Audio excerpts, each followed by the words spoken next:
Le benchmarking sauvera votre entreprise, comme il a sauvé Facebook, plusieurs fois.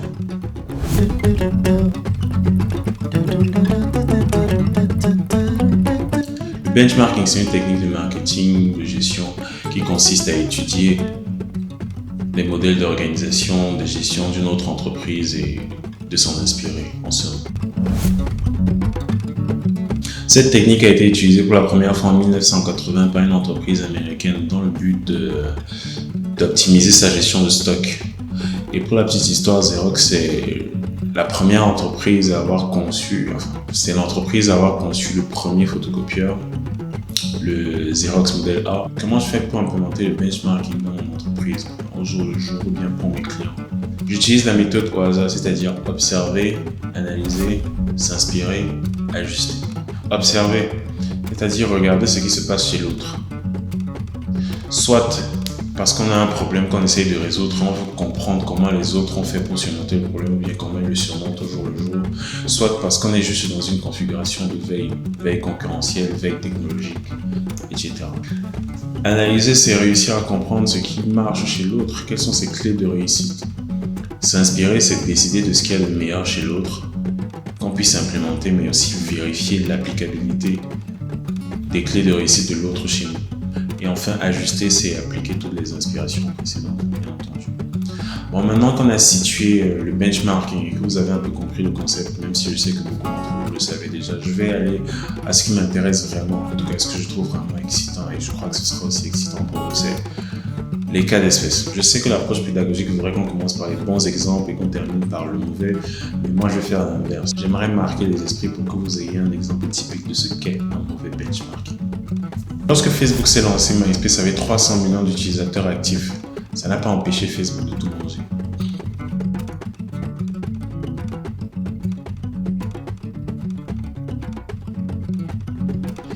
Mais l'autre histoire derrière cette histoire, c'est que MySpace, dans son benchmarking approximatif, savait que Facebook existait. Ils sont même allés à Stanford, mais ils ont jugé qu'il n'y avait pas vraiment de quoi s'inquiéter, que la concurrence était minime, que ce n'était même pas de la concurrence. Ils se sont dit, bon, ce sont les enfants. Sauf que quelques semaines plus tard, il était trop tard. Il y avait deux façons pour MySpace de survivre à Facebook. La première façon aurait été de racheter Facebook, c'est-à-dire de proposer vraiment un prix à Zuckerberg. J'arrive jamais à prononcer le multiple. Un prix au patron de Facebook qui ne puisse pas refuser. Oui, peut-être qu'il aurait refusé. Il y avait donc une deuxième option. La deuxième option aurait été de copier toutes les innovations technologiques apportées Facebook. Et le problème avec le fait de copier, c'est un problème d'orgueil, c'est un problème d'ego, c'est un problème d'originalité.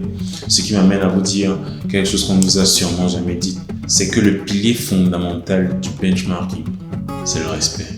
Parce que qu'est-ce qui peut bien vous pousser à regarder votre concurrent, à ne pas le prendre de sérieux? C'est un manque de respect. Vous le sous-estimez. Donc retenez qu'il n'y a aucune honte à copier. Si même Facebook copie, vous êtes qui pour ne pas copier? Facebook et Snapchat. Ça nous a pas échappé que Facebook a essayé d'acheter Snapchat. En vain, plusieurs fois. Je crois que les deux dernières fois dont je me rappelle, c'était en 2016, en 2018. Peut-être qu'il y en a eu d'autres qui m'ont échappé. Après avoir échoué à acheter cette entreprise, ce concurrent, qu'est-ce qu'ils ont fait? Ils ont copié. Bon, attendez, l'innovation que Snapchat, la grosse innovation que Snapchat a apportée, c'est-à-dire la grosse feature, c'était en matière de contenu, les contenus temporaires. C'est Snapchat qui vient avec non seulement des contenus extrêmement courts, je crois que c'était 15 secondes, non, c'était 10 secondes à l'époque, je crois qu'aujourd'hui ils sont montés à 15, je crois, oui. Mais des contenus temporaires, c'est-à-dire ils sont venus avec des contenus temporaires et éphémères, c'est mieux dit ainsi, qui durent 24 heures et après disparaissent. Donc ils rendent vraiment les utilisateurs actifs ou bien addictifs à la plateforme. Parce que chaque 24 heures, vous devez avoir de nouveaux contenus pour suivre, enfin, pour être vu par votre audience sur la plateforme. Sans oublier leurs affaires de face tracking. Et ce que Facebook a donc fait après avoir échoué à acheter Snapchat, c'est de copier cette innovation technologique. Le contenu éphémère, les stories, c'est même le nom que je devais donner depuis. Et si Facebook copie, Instagram copie, si Facebook copie, WhatsApp copie, d'ailleurs vous avez des téléphones, vous pouvez vérifier, vous êtes au courant. Facebook a pris la menace Snapchat très au sérieux Ils ont respecté Snapchat. C'est parce qu'on vous respecte qu'on essaie de vous acheter. C'est parce qu'on vous respecte qu'on vous copie. Quand quelqu'un vous copie, ça veut dire qu'il sait, il admet que vous avez fait quelque chose que lui, il ne peut pas faire. Que vous avez fait quelque chose à quoi il n'avait pas pensé. C'est ça. C'est pour ça que je dis que le pilier fondamental du benchmarking, c'est d'abord le respect. Parce qu'on ne s'inspire pas de quelqu'un qu'on ne respecte pas. Qu'est-ce que vous aurez tous fait ici, mes amis entrepreneurs ou bien même les patrons que je connais? Vous aurez dit non, les gars font des trucs là où les visages, il y a les chats sur les visages, il y a les roses, il y a les fleurs. Non, ça, ce sont les enfants, c'est le jeu. Et vous aurez laissé passer ça. Et vous aurez fait la même erreur que MySpace a fait avec Facebook. Non. Il faut prendre les gens au sérieux, il faut les respecter. Et du moment qu'il y a une synonymie dans votre proposition de valeur, vous vous intéressez à tout ce qu'il fait. Si vous avez les moyens d'acheter, vous achetez. Si vous avez les moyens de copier, vous copiez. D'ailleurs, Facebook n'avait pas les moyens de tout copier. Ils ont copié une partie. L'autre, ils essaient encore de travailler, sans oublier que Snapchat aussi de son côté est encore en train de travailler, à innover. Donc, déjà que ces deux propositions de valeur, même si tous les deux sont des réseaux sociaux, chacun a quand même son couloir. Troisième cas d'espèce, Facebook et WhatsApp. Le mec de WhatsApp avait dit qu'il ne va jamais vendre sa boîte. Bon, c'est peut-être parce que dans sa tête, il savait déjà les montants qu'on pouvait lui proposer. Peut-être que lui n'était pas prêt à avoir le taux de croissance qu'il a eu. Parce qu'à un moment, WhatsApp était vraiment l'application qui avait le vent. Donc, Facebook a commencé à s'intéresser à WhatsApp. Ils ont essayé d'acheter, WhatsApp a dit non. Google a essayé d'acheter, Google a proposé 10 milliards, WhatsApp a dit non. Bon. Là, Facebook, le patron de Facebook, il était impatient, il a dit 19 milliards. Et vraiment, à un certain moment, à moins que vous soyez dans une logique autre que l'acquisition de richesse, il y a des montants qui sont vraiment très difficiles à refuser. Donc, il a vendu. Ce que je trouve vraiment intéressant avec l'acquisition et l'histoire de WhatsApp en général, c'est qu'on est en train d'acheter une entreprise de 19 milliards qui n'a même pas de business model, qui ne fait même pas d'argent. Juste pour quelle raison? Pour sa croissance. La croissance signifie tout dans le monde du digital, et même pas seulement dans le monde du digital. Parce que quand on dit croissance, ça veut dire qu'il y a de plus en plus d'utilisateurs chaque jour. Qu'on est dans l'exponentiel, on ne comprend pas ce qui se passe. Donc avant même de comprendre, on se dit, s'il y a des êtres humains là-bas, on achète d'abord, on va comprendre après. Voilà, le benchmarking. Je regarde ce qui se passe. Si je peux copier, je copie. Si je peux acheter, j'achète. C'est justement parce qu'ils sont dans une surveillance perpétuelle des autres. C'est aussi la veille concurrentielle, c'est la veille technologique, c'est la veille sur le marché.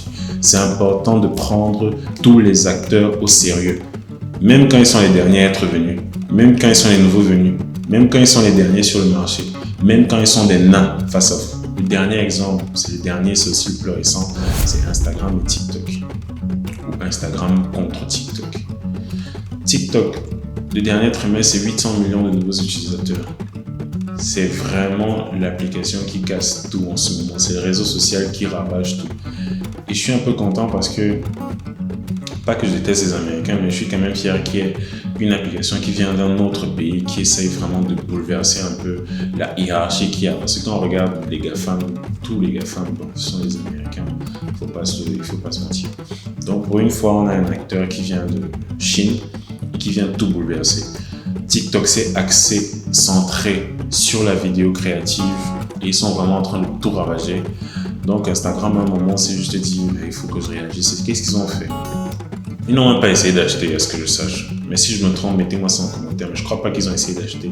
Ils ont copié certaines innovations. Je ne peux pas dire toutes les innovations, mais certaines innovations de TikTok. Instagram a copié certaines innovations de TikTok et ils ont matérialisé ça par la création d'une nouvelle surface qu'ils appellent Reel, les Reels.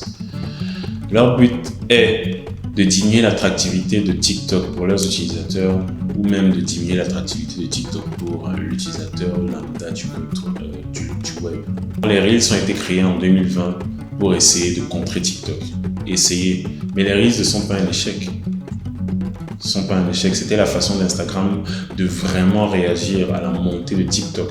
Quoique ça n'a pas vraiment freiné, mais bon, il faut vraiment regarder les études de près pour voir s'il y a vraiment eu un impact entre la création de Reels et la montée de TikTok. Est-ce que ça a ralenti? Est-ce que ça n'a pas ralenti? Parce que de toute façon, comme je vous ai dit, sur le dernier trimestre encore, c'est 800 millions de nouveaux utilisateurs. Donc c'est une conclusion qu'il faut apporter ici, c'est ne sous-estimez jamais personne.